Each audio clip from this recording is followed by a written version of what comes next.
This conference will now be recorded.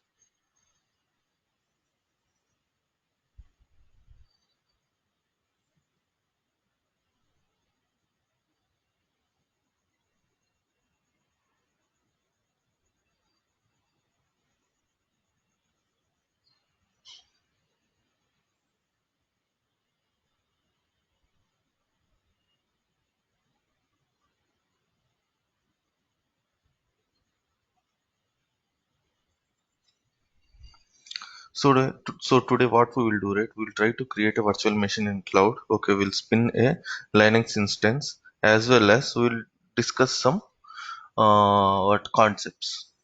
Okay, so this is the AWS console. Okay, so we have to give something like console.aws.amazon.com. Okay, this is the URL to access the AWS. So first you have to create your account. Okay, I already have one account. I'm using that account.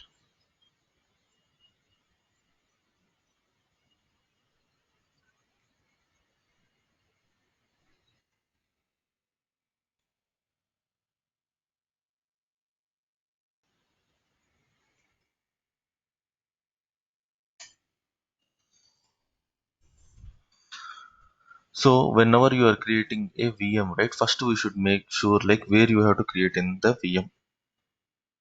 Okay, so first we have to make sure there is something called region, no, geographical location.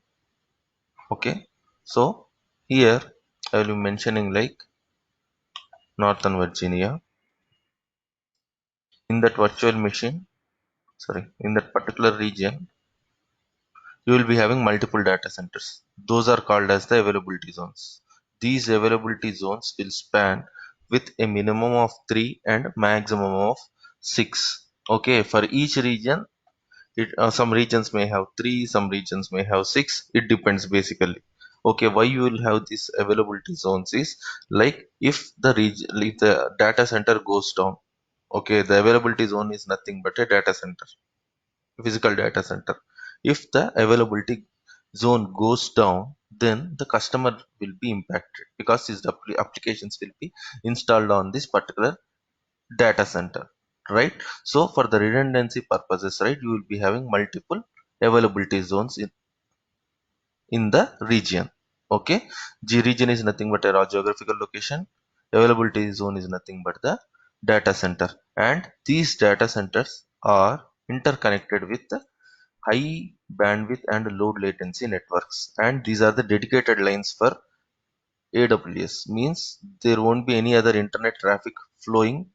Okay, so they will have the dedicated fiber optic lines that is laid between these data centers. And one more thing, right, these data centers, okay, won't share the common resources in the sense, if you have power, or if you have the internet, or if you have some other systems, right? So they won't use the same. Why? Because if both data centers are connected to the same grid, if the data center goes down, the two data centers will be impacted. So they will make sure like none of the resources they will use the same. They won't share any common resources. Even the lines also will be dedicated lines also will be different, to make sure like one service won't affect the multiple data centers. Okay, now if I want to create a VM, right, I can choose something like whether I can select one region. In that particular region, I can select one availability zone. Okay, in that availability zone I will be creating one virtual machine or an instance.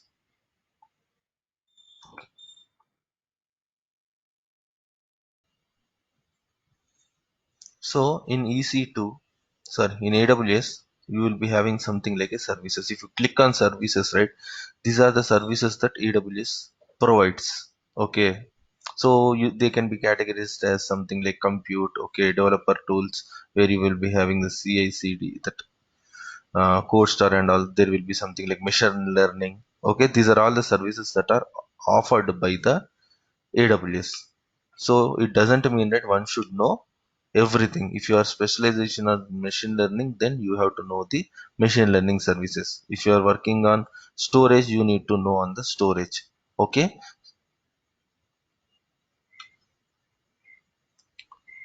it will be supporting the analytics. Okay, it will be supporting the internet of things. As this is a product, right, it has more capabilities whatever we are doing on premises, right, with some other products like for IoT you may use some other softwares in house, but in cloud AWS has developed their proprietary services so that the customer can use their services instead of buying the license from these on premises and doing. Okay, now we'll go here in deep our database also. You'll be having something like RDS, DynamoDB. These are the database related services. So first we'll go back to this service. This is called as EC2. Okay, okay.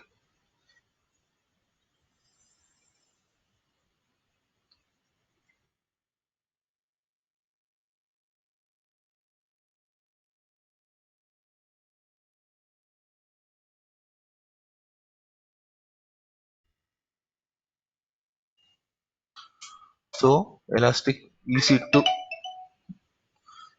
Cloud Compute is a web service that provides the resizable computing capability in the cloud. Basically, it is used for creating the virtual machines in cloud.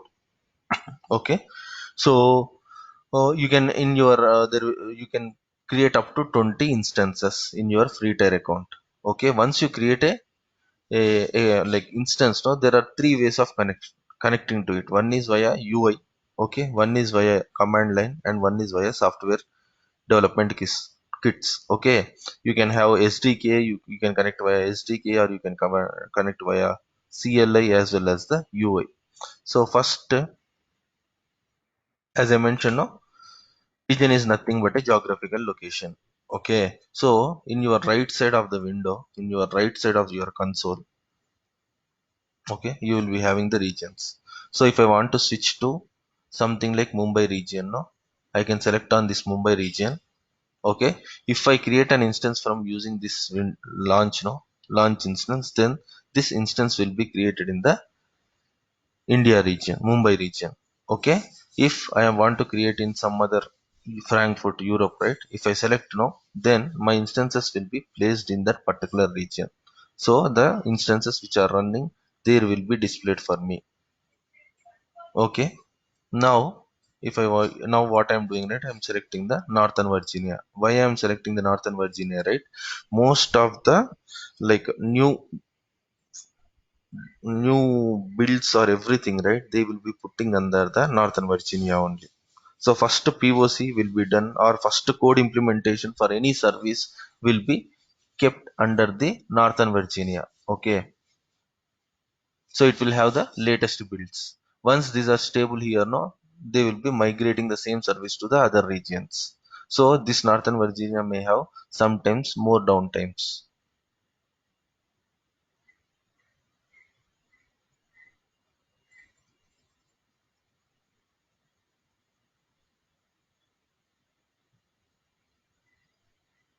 Okay, now I am selecting the Northern Virginia. If you select this one, US East one, right? This is the notation basically. For a region, right? US East one is the notation. US East 2. These are the notations. So this is the naming convention for the region. Okay. If for the availability zone, right? You have one, right? It will be followed by A, B, C, D. You can see the availability zones in that particular region somewhere here in the bottom. Okay, here you will be having the availability zones, and you can be, if you see, right, US East 1 followed by A, B, C, D, E, F. Okay, so in this region, no, I am having something like six availability zones.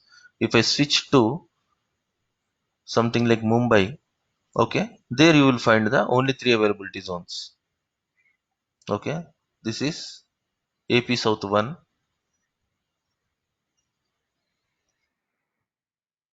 Here you are having something like ABC, only three availability zones. It depends basically per region. Okay, now what we will do, we will go and create one instance. To launch an instance, I have to click on the launch instance. Okay, in this course, right, we'll be like I will be explaining like how to launch a Windows instance and the Linux instance. After we launch the instance, right, it is up to you whether if you want to run your, I mean, like automation suite, or if you want to do your deployment, right, that remains the same. So in like in on premises, you will be using some desktop, okay, to or like build your suite or development, okay, some server. But here, no, will be guiding you to create a VM and log in into it. After that, the same work remains the same. So here you will be having like multiple images. Okay, you will be having some Linux images, Windows images, okay, Ubuntu images, and all those. Okay, it will have different flavors as well. So if I put Windows, I can get for Windows. If I type Mac, I can get Mac. Okay, and I will go with Linux. So I am searching the Linux VM so only. Now I am selecting the Linux VM. As I mentioned yesterday, no, there will be something like instance types. Instance types defines the configuration that you need to use. So whenever you create a server, right, you will be deciding like what is the configuration in terms of hardware, whether you want 6 cores or 8 cores or 10 cores or 16 cores or 32 cores. That is decided based on your application. So if your application is having more of a CPU intensive, okay, then you will put more cores. If it consumes more memory, then you will put more memory, right? When it needs more storage, if you are running a database, you will put a good disk, no, with some terabytes of storage. So in the same way, these instance types are categorized as like yesterday I mentioned, no, like CPU intensive, okay, general purpose CPU intensive, as well as the storage. Okay, so here I will be selecting, if I scroll it from 1 vCPU to I'm having 448 vCPUs. Okay, RAM also, if you see, right, I'm having 0.5 GB RAM, and the max I can attain is like 12K, approximately like 12K RAM. Okay, storage also you will be having good. Okay, here you are having some, this is like GB, 13 GB, sorry, 1 TB, 1.3 TB into 24. Okay, so based on your need, no, you can select for your project. Okay, while creating an instance, you will see some flag over here, right, free tier eligible. So when you will won't be charged for this VM. You can spin your VM for 720 hours. If you choose others VM, right, you will be charged. So I will be selecting only the free tier eligible for this instance type. Okay, I am selecting the free tier eligible. So here it defines like how many instances you need. Okay, if you want to create one, I can put one. If in one shot I want to create 10 VMs, I can put 10 VMs. Okay, but the authentication would be same here. If I create 10 VMs, no, for logging in, I can use the same key for logging into the 10 servers. Now if I want, I'm having some cluster of machines. Okay, I'm having one web application server. For web application server, right, all username and password for all the cluster would be same. In such cases, no, I can set 10 and I can create. Okay, now here we will be selecting like the network which you want to login currently, right. This one will come to this is something like a VPC, virtual private network. By default, the by default, right, AWS uses the default VPC that is generated by the AWS. Okay, in going for in future classes, right, you will create your own VPC, means your own network, and there you will spin your virtual machines or the instances. Okay, and here this subnet is nothing but the availability zone. So in Northern Virginia, previously I have shown you like you are having something like 6 availability zones, no. So this subnet is nothing but that availability zone.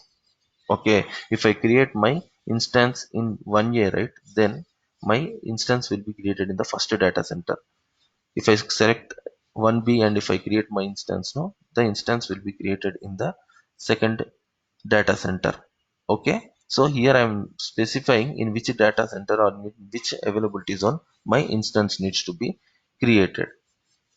Okay, I am selecting the default whatever I have. Okay, I am selecting the 1F. Okay, so in this network now you can spin some 4K instances.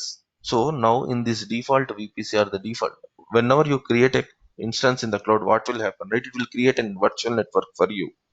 Even in your on-premise also, if they want to provide one machine, now first they will have a lab, and in that they will have one network, no, and it will have some subnet. In that subnet you will be given one IP. In the same way in cloud also, whenever you create an instance, right, for that instance a separate network will be created, that is called as a virtual private network. In that virtual private network it may have one or multiple subnets. Okay, so what will happen, right, whenever you create a subnet, right, it will reserve some IP addresses. Okay, so currently I'm using one. Still there are something like 4k IP addresses available, so that in this particular default subnet I can create some 4k machines. Okay, here auto assign public IP. So if I select this as enable, right, or use subnet settings default, what will happen, right, it will assign the public IP. Now if I'm creating an instance in cloud, okay, now what should happen, I should be able to access it, right? If I create this is my north, I am in India. Okay, I am in India. Now I created one, I selected one region, in that I selected one availability zone, and I'm creating one instance, right? So what will happen, if I want to access, it should have one IP. If it doesn't have public IP, then I can't access it, right? The same way here you will have these options to enable the public IP. Okay, now we, placement groups and all those we'll see later. Okay, now there is something like a shutdown behavior. Shutdown behavior should be, there are two types. One is stop. If I stop the VM, if the VM is running, if I want to stop it, right, if I click on stop, what will happen, right, it will stop. If I put the shutdown behavior as terminate, now if I stop the VM, automatically the instance will be deleted. Okay, that is the difference. If you select as stop, now if you want to reuse the VM, then you have to select stop. Okay, if you don't want to reuse the VM, just if you stop it, let it terminate. Okay, then you can select the terminate. Now I am selecting the stop only. Okay, there will be something like enable termination protection. So accidentally, like, multiple instances are will be present in that UI. So accidentally if someone deletes your VM, right, then you will be in trouble. So what they will do now, they will enable this checkbox, enable termination protection. If you enable this checkbox, right, till we turn off this checkbox, no, you can't delete the VM. Okay, so it will prevent the unauthorized deletion of the VM by anyone, either you or others.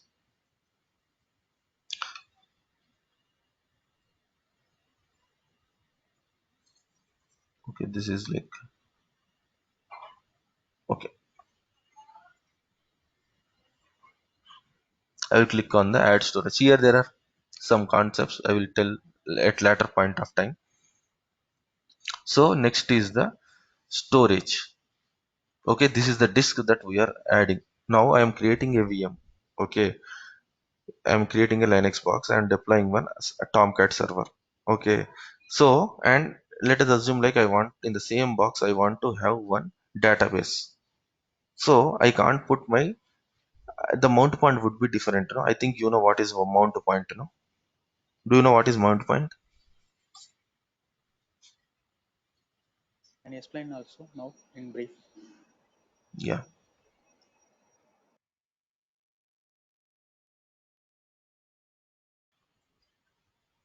So if you are taking one Linux box, in Windows you will be having drives, no? Like C drive, D drive, E drive, right? By default you will be getting the C drive whenever you purchase a laptop, right? So like if the data is if the storage is not sufficient, you are purchased only a laptop with only 250 GB or something, then what you will do, you will be adding the disk, so that will come as D drive. Okay, in D drive you store movies, and in you will purchase, you will slice it further and you can make it as E drive, right? In the same way, in your operating system also, in Linux you will be having something like root partition. Okay, and you will be having something like home. Okay, you will be having something like where. In the same way, if I want to deploy my application, okay, if I want to install slash Tomcat, if I want to install my Tomcat server, right, there would be one mount point. Okay, you will create one mount point slash, okay, slash application, and this application will be mapped to some disk here internally. So internally, I will allocate for this some 100 GB.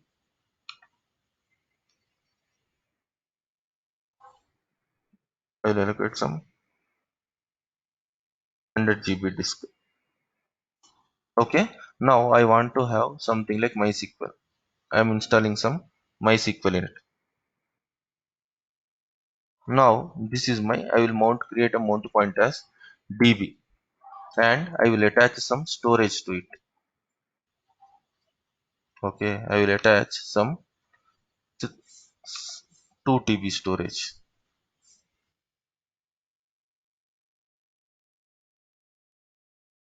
Now I want some backups.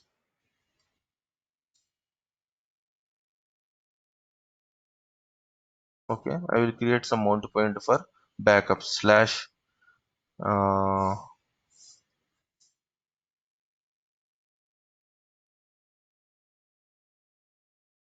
I'll put something like this. I create a mount point called as daily backup,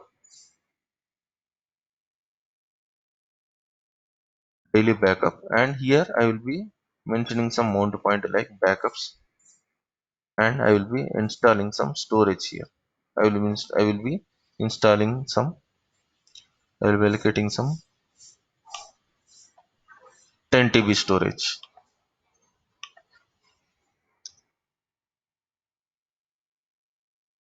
You got it?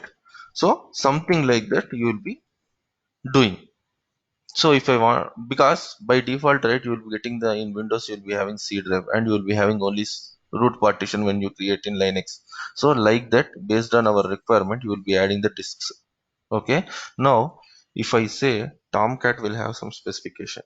Okay, for Tomcat, if I am running my application server, it doesn't require much IO. Okay, it should have some disk. Okay, general purpose. And sorry, I meant to say, like, if application server is there, okay, it will have some specification required in terms of disk. Okay, if it is a database, it will have different types of specifications.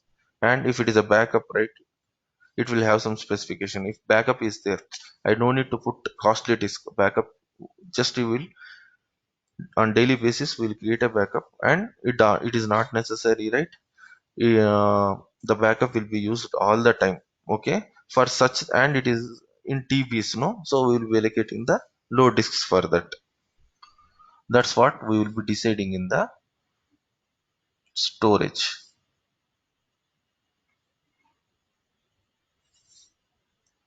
Okay, so here you are having volume types, right? Here basically, right, these are the volumes. So there are something like general purpose volume, okay, categorized as general purpose, provisioned IOPS, and magnetic.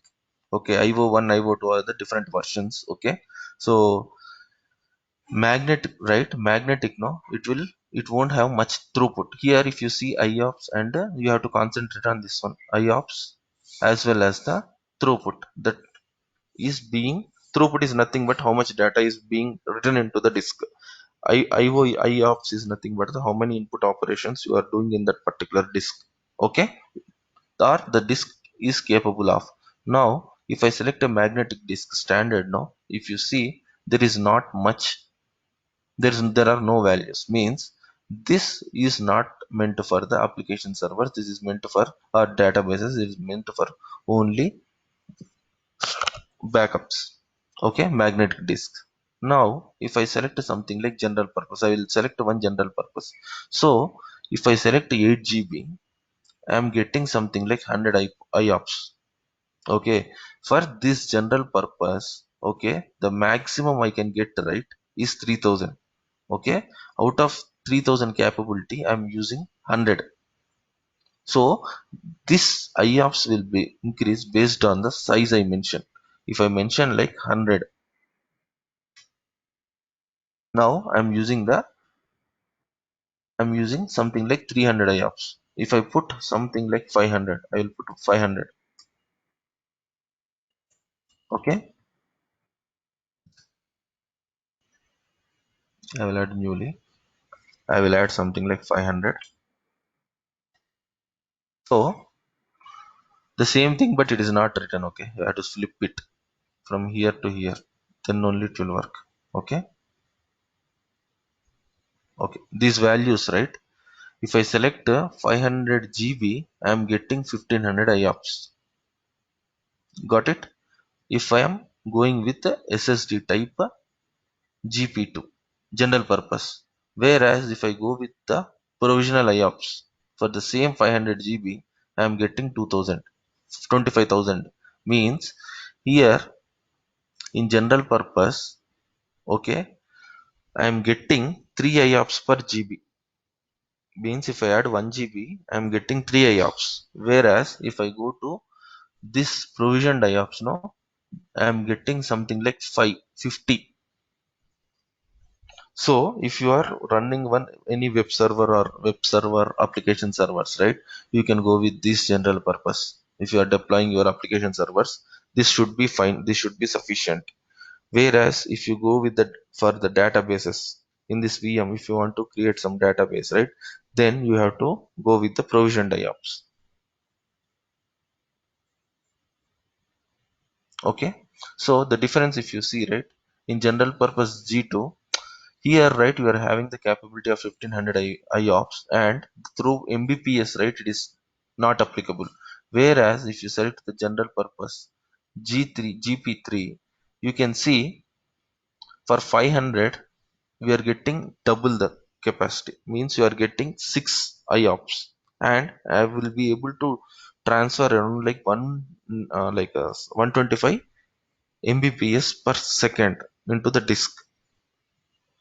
Okay, now for the same 500 GB, I will be taking this provisioned IOPS 1.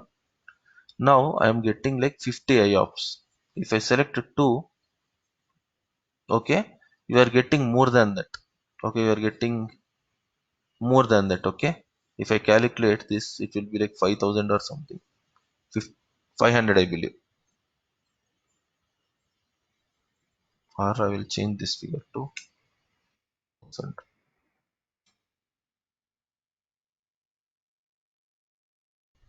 If I put 1000 in general purpose, sorry, in provisioned IOPS, I am getting 50. If I select IO2, right, I am getting more than 250, I believe. Okay, that is the difference. For you, you should remember, right, based on your need, based on the application type you are installing, you have to choose your volumes or the disks. Okay, for now, right, I am going with 8 only, and I will be selecting the general purpose GP2. Okay, so if you have GP2, GP3, right, the latest one would be the incremental value.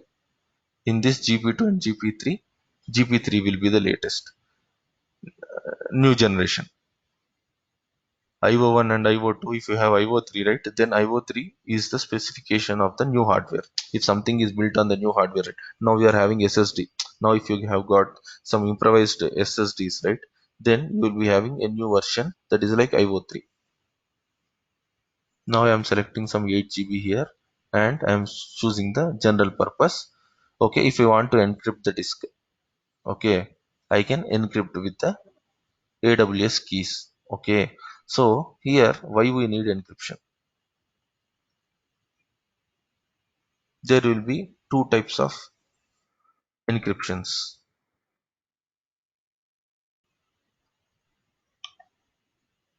Now this is my database, okay, and this is an application, okay, which has some database as well as the application residing on the same instance. So it has my app server, it has my DB server, okay. Now I am the user over here. Now I am sending my request. I'm doing my credit card payment or something. Okay. Normally what will happen? The data will be transferred over the internet. No, there are two types of encryptions. One is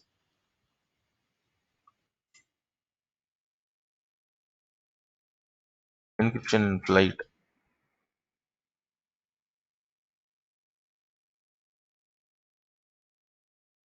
Encryption in flight.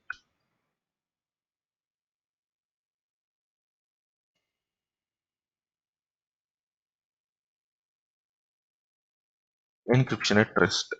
So encryption in flight means now if I'm sending one request over internet, no, how the manner how you secure, you will be applying some security certificates. You will be using the protocols and you will be having different ciphers to encrypt. That is called as encryption in flight. If the user wants to send the data and it has to reach the application server, it may have it may travel it will travel in the internet. So it is the way how you secure the data whatever the you are sending. Okay, that is the encryption in flight. There is something like encryption at rest. Encryption is rest is something like now I have sent my credit card details. Ultimately that will be stored in the application server or the DB server. Okay, in this case it will be stored in this virtual machine.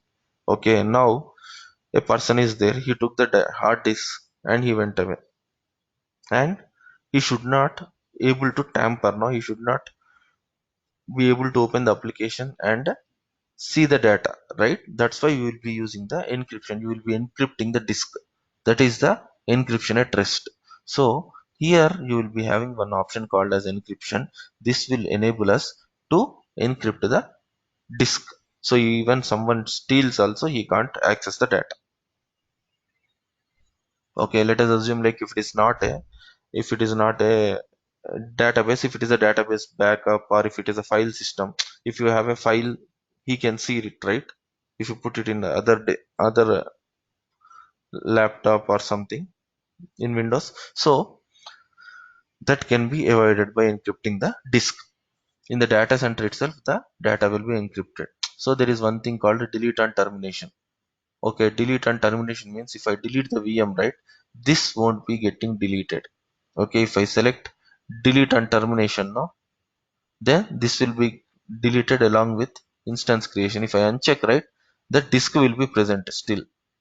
So normally, right, you will be getting this disk. This is the root disk. After that, right, for application server you will add disk one, database you will add other disk. Okay, like that you will be adding the disks. Okay, so if I delete on termination, if I check for this one, and for others if I don't check, no, what will happen? No, the use is if I'm having one for storage, okay, one for application server and one for database server. If I uncheck these boxes, right, even if accidental, if I delete the VM, let us assume that instance crashed, so I can create a new instance and I can attach these drives to that one. These two volumes I can attach to that particular machine such that it can be reusable. Okay. Uh, sorry, can you repeat the last sentence? The reusable one. So the thing is currently right now I have, in simple layman terms I will tell. Normally whenever you do a whenever your Windows operating system crashed, what they will do, they will format. If they format, what is the drive that gets affected? C drive. The data that is present in D and will be, Backup. it can be backup, right? We can access it. Yeah. In the same way in your application server, because that is on the different drive. Okay, here no, because physical, this is the network attached device. Okay, so we are attaching it to the particular instance. Even if the instance goes, okay, these volumes can be attached to the new machine such that you won't lose the data. Okay, You you won't mean lose the file. these mount points, I mean these drives can be used for other instances as well. Yes, if this machine crashes, no, okay, Okay, these volumes exist. If you delete the VM also, this won't be wiped off. This won't be wiped off. This won't be deleted. Okay. So okay, these instances, if these are not deleted, you can reuse them and you can create a new instance and map it to there. okay, okay. Thank you. Got it?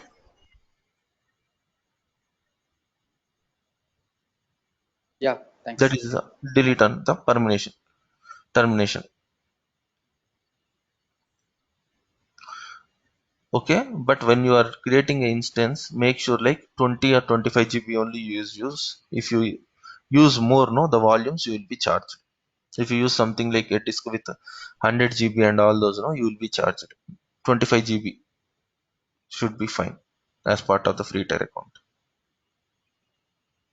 Okay. Now these are the tags. Tags are represented for some like filtering. Okay. Project. Okay. I can take it as retail. Okay. This is something for tagging the resources. Okay. Application. I can keep it as something like app server. So this will fall under this application. The instance whatever I create now, that will call under the this category. So I can group multiple Tomcat servers as application is equal to Tomcat. If I filter now, then I will be getting this one. Okay. So it will be having like for instances, volumes, what are the interfaces, whatever you create, right? The same tag will be assigned. Okay, if I type in search command, if I type something like Tomcat, application Tomcat, no, Tomcat now, I will be getting the instances only which are of this particular tag. This is for just for filtering. Next is the security group. Hope you have, you are there in my last class. Just I will repeat. Okay, any network, any machine that you create in cloud, whatever the machine you create in, right? By default, it won't have any access because if they provide all the, if they, I think you know what is port, no?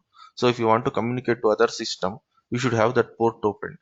So SSH uses 22, MySQL uses 3306. If that port is disabled, you can't, even though if you install the application in it, if the port is disabled on the operating system level, you can't access the system. Okay.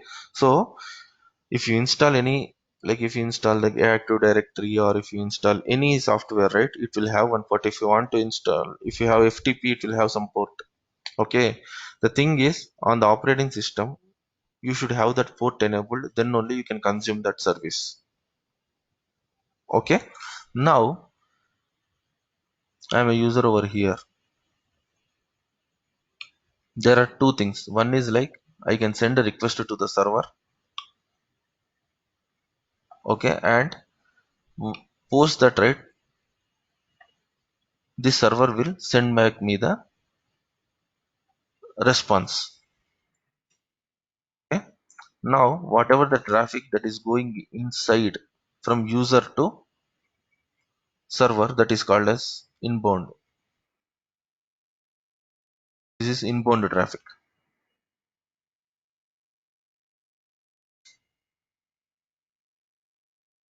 Okay.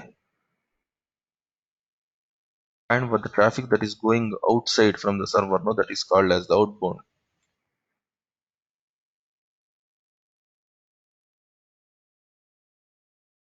So the traffic, how it will flow, it will be, if it is a HTTP server, okay, then the traffic will like go or like come inside via the port 80 or 8080, or if it is a HTTPS 443. So what we will do, right, we have to enable the ports based on the server we install. We have to appropriately open the ports. Okay. Now as I'm installing a Linux machine, I will be enabling the SSH port. Okay, if I want to install, if I'm installing something like MySQL, okay, I can select the MySQL service. For this, the port is 3306. If I install it and if I don't enable this port, no, I can't consume, I can't access it. Okay, there are like source, there are multiple options. Custom means I can put my cider. Okay, let us assume like you are creating one virtual machine in cloud and you want to access it from your only office premises, and you don't want to access it from VM, from your home or something. If you have that restriction, then what you can do, right, you can in your custom cider, you can mention the admin will mention the IP address range, the cider range of the your office. Your office will have some public IP address range, if they mention that public IP address range of that cider of that public network, no, then what will happen, right, you can log in from your office premises only to this machine. Okay, it can't be accessed from anywhere in the world. Okay, and you can use my IP. Okay, my IP will be automatically displayed, and I can put it as anywhere. Anywhere means you can be able to access this application from anywhere in the world. Okay, now I'm clicking on launch. Okay, now I'm creating a VM. There should be one mechanism to log into the machine and access it, right? There should be an authentication mechanism. So in AWS, you won't have this like username and password mechanism. Okay, it exists in Azure, but in AWS, no, you will be having a certificate. You will be creating a key pair. Using this key pair only, you have to log in.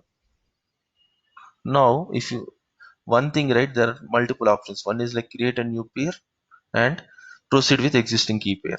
There are two options. Let us assume if I have created my key pair once, okay, for project one or for environment, for dev or for test or for prod, or for application server, I can have separate key. If I create a key once, then I can map to multiple servers using the same key. I can log into multiple servers. Okay, it doesn't mean like you have to have an independent key for every machine. Using one key while creation, if you select the same key, right, you can log into the those machines using the same key. Okay, now for now, right, I'm creating a new key pair and I'm creating with some name.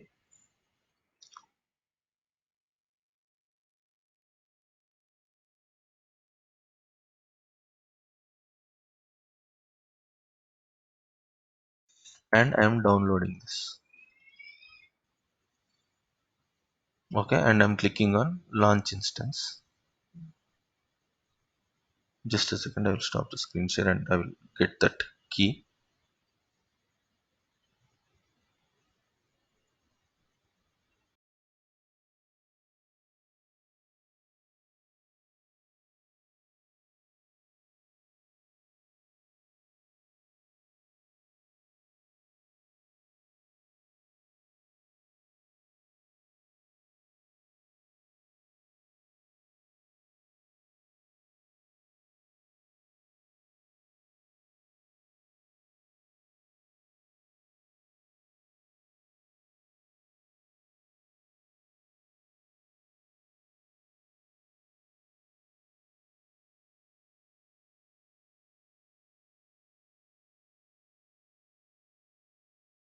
I have downloaded the key.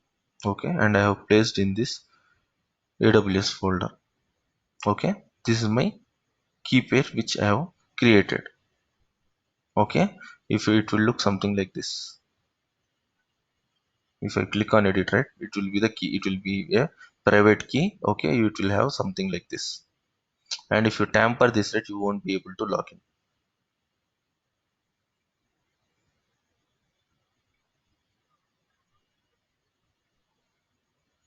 Okay, now my instance is launching and this is the name of the instance. If you want to see the log, right, I can click on view log. So it is creating. If there is any failures, right, it will show up. For now there are no failures. So what I will do, right, I will go back to the instance. I can go to EC2. You can see, right, one instance is running now. Okay, this is the instance name, and this is the state, and this is the T2 micro which I have created. Okay, and health check is initializing. If I click on this particular instance now, here I will be having, this is the private IP address, okay, and this is the public IP address. Okay, so every machine by default it will have this private IP. If you assign from UI, from console, if you assign this public IP, then only the public IP will be attached, else it won't get attached to the instance.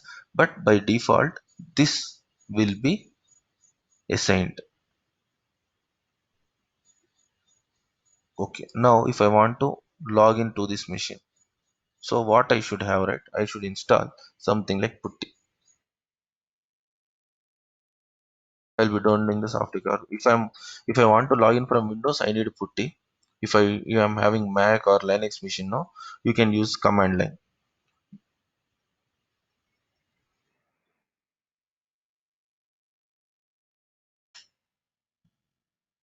Basically we require two softwares. One is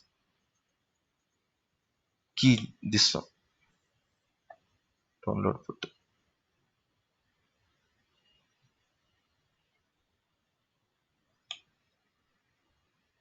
If you go to this site now, you will be having multiple softwares.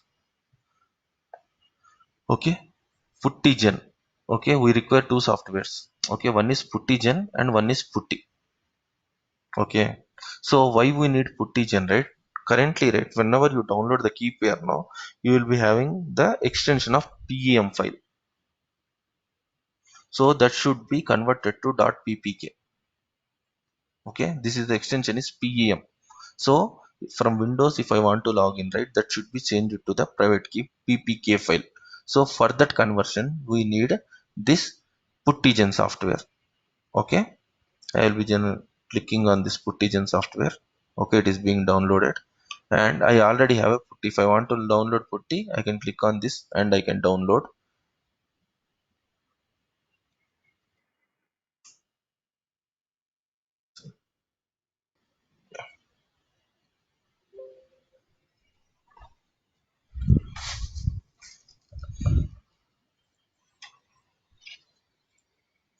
One second,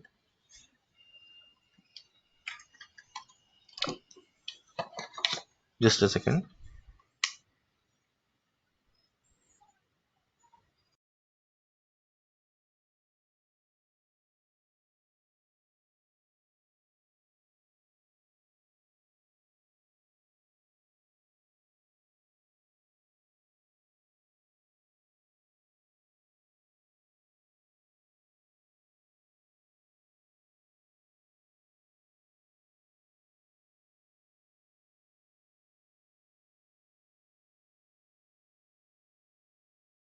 Yeah,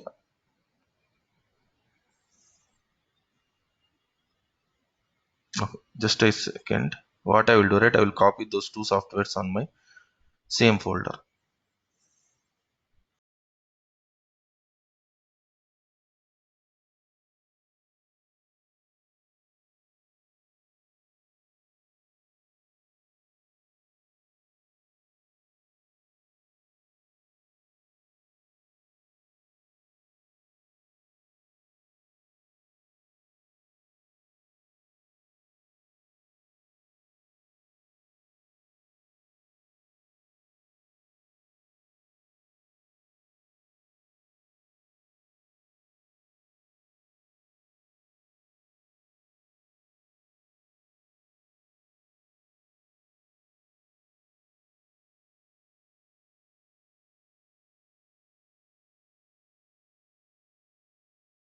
Currently what I am doing now, I am I had my puttygen as well as the putty in the same folder.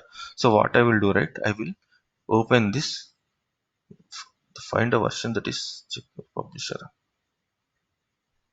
Why puttygen? Okay, sorry, I have to download this 86, it is not ARM.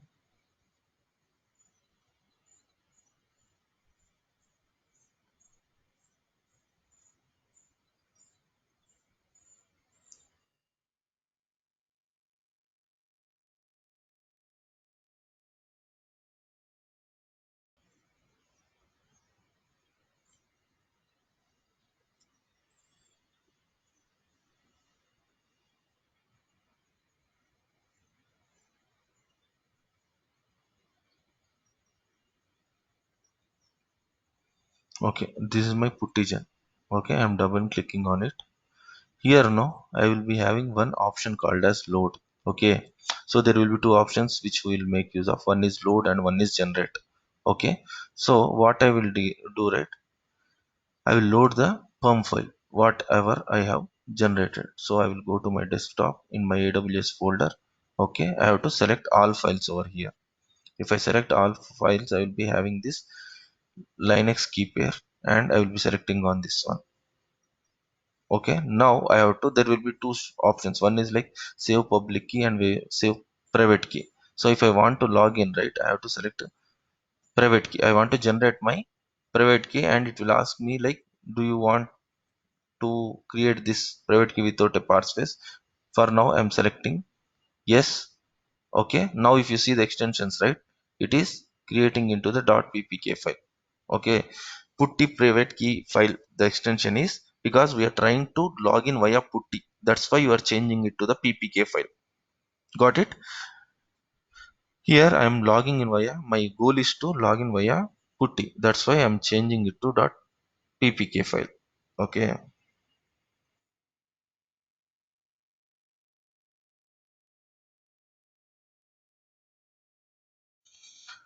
in win, if you take Linux, right, you won't be logging in. Sorry, if you take like Linux, now you won't be logging using this putty private putty, you won't use putty, so this conversion is not required. As we are logging via putty, I need this. I'm making it as putty private. Okay, now if you see, right, this is the ppk file. Now I am opening the putty. There are two details that I need to mention. One is the IP address of that particular machine which I want to log in. The IP address is this one, 3 dot. Okay, and I have to host name as well as the credentials will be mentioned while logging into any machine, right? So here, right, you will be having something like SSH. In SSH now you will be having something like authentication. Here you have authentication now. In SSH I have to do SSH. In that I am using the authentication. In that I am having one like browse button for the private key. So I will be selecting this private key. Okay, .ppk, and I will be clicking on open. And if I go, I already provided this IP address, just I can click on open. Okay, it is accepting. I have to accept. Here I have to provide the default user is ec2-user. This will be the default login. So now I have logged in to this Linux instance. So -i.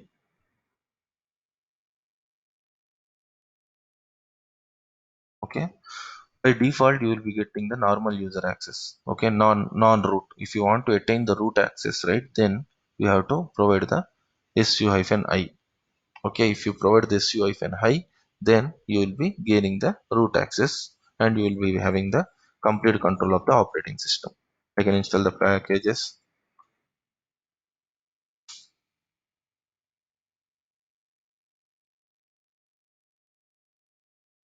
Yeah, that's it for today.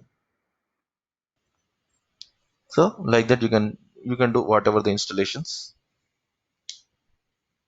You can set up your DB server, or you can install Tomcat, or you can install MySQL or anything on this box. But based on the service whatever you install, you have to enable the security groups. You have to add the required ports in the security groups. Then only the service will be reachable.